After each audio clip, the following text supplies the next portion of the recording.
Well, welcome to the High Street online service for Sunday, August the 9th. My thanks to David Best and for all who took part in the last two online services during my time on holiday on the North Coast. Both Alison and I were very blessed by both these services as we watched them from our caravan. Over these last weeks, we have begun preparations for the first of two trial services in August that will mark the return to our church premises for Sunday morning worship. Now, the first of these services will be next Sunday, that's the 16th of August, at the usual time of 11 a.m. And the second will be 2 weeks later on August the 30th, again at our normal time at 11. That means that the service on the 23rd will be the last of the online services, certainly in its present form.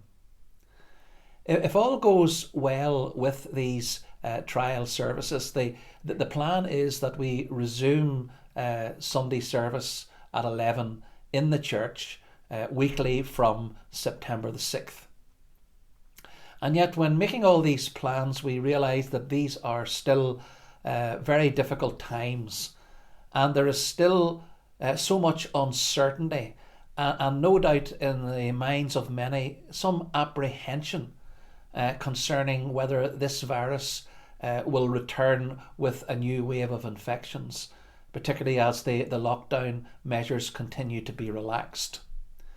And so in seeking to reopen the church, we have been following closely the guidelines issued by both the government, the Northern Ireland Executive, and the Methodist Church of how we can open our churches as safe as we can, adhering to a 2-metre social distancing restriction.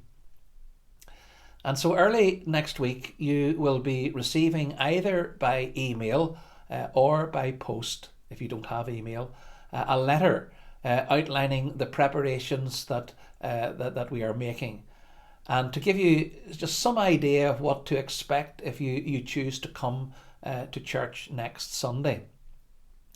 One of the things that we must do every service is to take note of who has attended as part of a contact and trace system, if God forbid there should be an outbreak that could be traced back to one of our church services.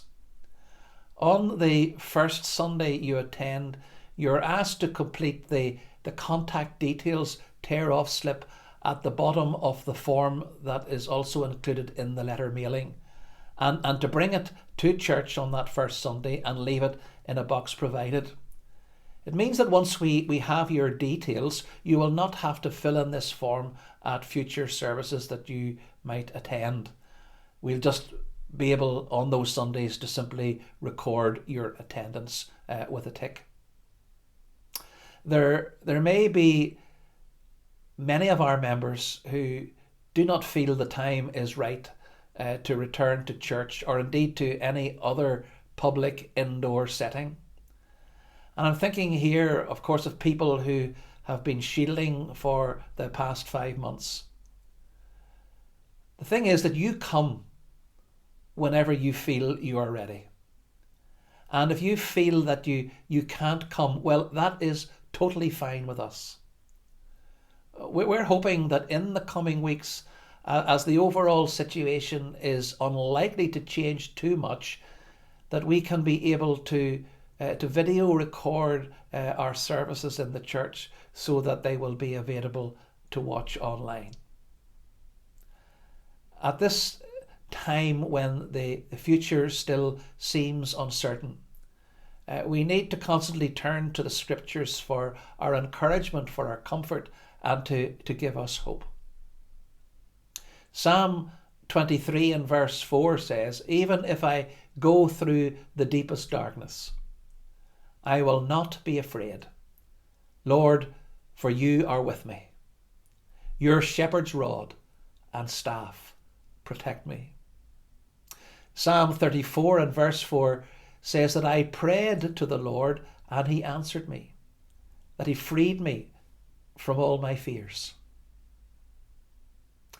Our opening song this morning is "The Lord's My Shepherd, I Shall Not Want," the version by Stuart Townend.